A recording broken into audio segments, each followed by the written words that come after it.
Okay, so this video is for, I believe it's Lost in Time 86. I could be saying that wrong. But anyways, this video is for you. I figured it's easier for me to make a video than it is to basically write it out, let's just say. And it's just a good, knowledgeable video for anybody else.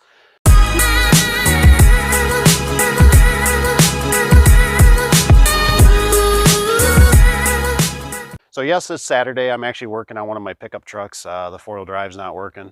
So I'm kind of dressed like a mechanic today in my scrubs. But this also does come in handy if you work at a dirty shop for on garage doors. So anyway, let's go over this door. This is my back shed door. And the question was, you know, how do you cut down a door and can you do it and whatnot? There are some critical things that you do have to think about when you do cut down a garage door.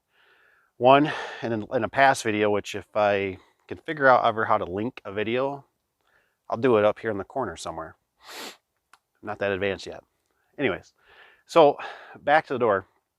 In a previous video, I cut down a door and I actually cut it wrong because it was a deep ribbed door and it would just had the stripes, the big deep ribs that went across the whole thing. And so it never even crossed my mind that we were doing it flippy flopped. And when I do a panel door, which by I mean when I say a panel door, I mean these squares, I always have to keep that in consideration that I want these to match up. Because obviously, think about it. If you cut a foot off, let's just say you cut a foot off here, obviously you cut this square off. Now there's typically only so much that you can do with a garage door before you get to be pretty crazy. Now if it's a flush door, no big deal. Whoa, whoa, whoa, time out, time out. I was just thinking something. I was watching this video just like you are. And it dawned on me that there is a couple things you have to watch about when you're cutting the door down. Some door manufacturers, when this hinge right here goes on, pretend this isn't the operator bracket one. It's actually just like this guy. Let me show you. Just like this, right? It's just a little hinge. Sometimes some door manufacturers, to save money, they only put a little piece of metal back here. There's just an extra little piece of metal back here behind this. And so then sometimes some manufacturers, sometimes you can order one that is a continuous strip, which is more like in the commercial. The residential, come on guys, help me out if they do continuous strip, more or less, and I don't know for sure.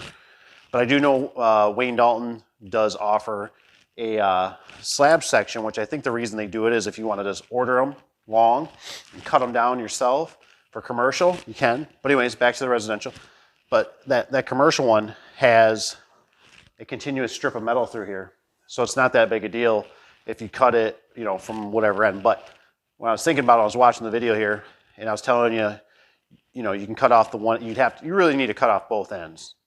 Just to be honest. The best way, the safest way is just cut off both ends, shrink it down, then your stiles here, you know, whatever's back here lines up hinge to hinge, because obviously if you cut one and you do what I did in that previous video, that's not good.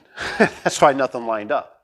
But if it was continuous, but sometimes they have little dimples in them too, where they're supposed to be punched. That's kind of probably trying to tell you like, hey, put your screw right here. There's a little bit of metal. I've seen them before when I've had some catch on fire. Not personally, like the owners had them at their businesses. And I've peeled them back and looked at them and they're pretty fascinating there. But they only put another little piece of metal back there just for a little extra meat.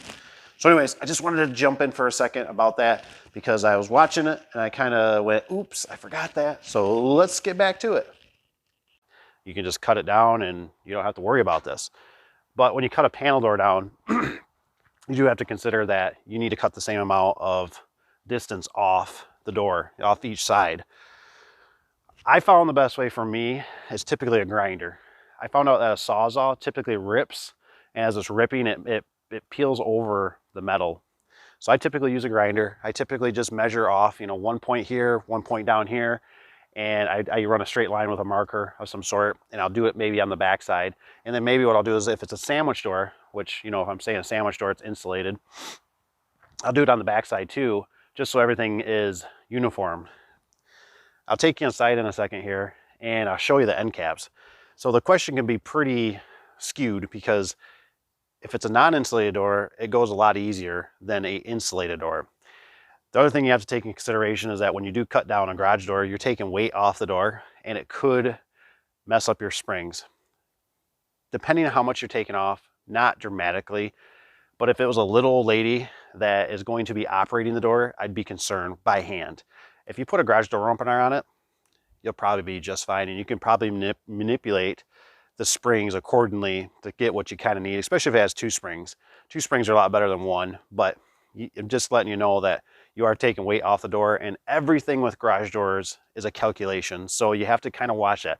The width, bringing it in, and as long as you're not changing the track really for the height, not so big a deal. It's just the weight changes. So if worst case, you cut it down and it's still not, you could always weigh the door and you could try to figure out a different spring. You might have to call in a professional for that. I honestly don't know how I'd do it if I was a homeowner. But I'm sure if you dig hard enough, there's ways to do it. I guess in a nutshell, you could really almost contact a guy like me and say, hey, I put a scale under it. The door weighs 150 pounds, and we're going to have to know what the radius track that you have and stuff like that. We could probably let you know between the community here of what size spring you would need and what setup. There's a good group of guys here that do kind of scour through the comments, and I really appreciate that. They do a good job. So anyways, I'm gonna get the camera now. We'll go inside, we'll take a look at this non-insulated, and then we'll look at an insulated door that I have on my property. Okay, so you can see here, non-insulated door, just a regular pan door. What you're gonna wanna do is you're gonna wanna get these end caps off. Sometimes they can have glue on them. Oh, yeah, this one's got glue on it right there. You can barely see it, but there is a thin layer. Oops, I'm breaking it loose right now, just a little bit. But there's a thin layer of glue right there that you might have to break off. And it wouldn't hurt to throw on a little bead of silicone or something of grippy just to help keep it from being so tinny sound. But you got to get this end cap off, and then you can cut it. You can cut it down, and you could probably also. There's many different ways. You just got to kind of use your common sense. You could cut it down with end cap and then take the end cap off. But you got to get this end cap moved back over. But like I said, typically you're going to want to cut certain amount of inches off that you're trying to make that dimension, so you match up with this square, and then you're going to want to also do the same over here, cut it off and get it so it looks uniform.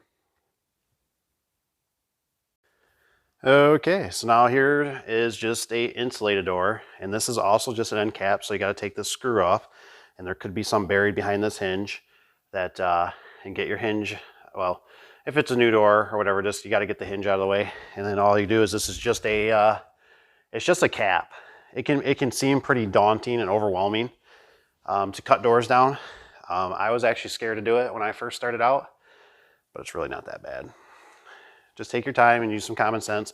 Like I said, measure over, do the same on the outside, and just go ahead and slowly take a metal cutting disc grinder, wear some eye protection, and just follow the line, get it cut. The end cap will kind of take up the sins of your jagged edges and that, and away you go. Okay, so, well, there you have it. Now you kind of have an idea how to cut the door down. Also, don't forget about the springs. Like I said, if the door is acting funny and you're actually having problems with it acting like it's too heavy, or maybe it's a rocket at the top, just understand that you did cut the springs down, or I'm sorry, you cut the door sections down, and you did change the weight of the door. And springs are just not all created equal. It's kind of like brake pads in a car. You just can't go into the auto store and say, I need a brake pad. They're gonna ask you to make, model, all that kind of stuff. So springs are the same way. They're kind of custom to the garage door. And just understand you could, you know, you might probably shrink the life of them, and they might not quite work the right, but normally if you don't cut a ton off, and it's a non-insulated door even, it's not that much weight. I remember a guy that used to work for me always was talking about building weights that you would stick in there that are magnetized. It's not a bad idea. Maybe I should try it sometime just to check it out, because it would be nice if whatever weight you take off, you just put it back on in some kind of weight form, magnets or whatever. So just an idea too. So anyways, I hope that's helpful. I got to get back to the old pickup truck. She ain't gonna go in the snow. She's got 2-wheel drive only. So I got to get back to work and crawl on the ground and get nice and dirty. So hopefully this is helpful. Dave here with Affordable Door and Gate. Hope you guys are having a great day. Take care, like, subscribe, hit the bell notification, and make sure you do a bunch of praying. Take care, guys. See you on the next one.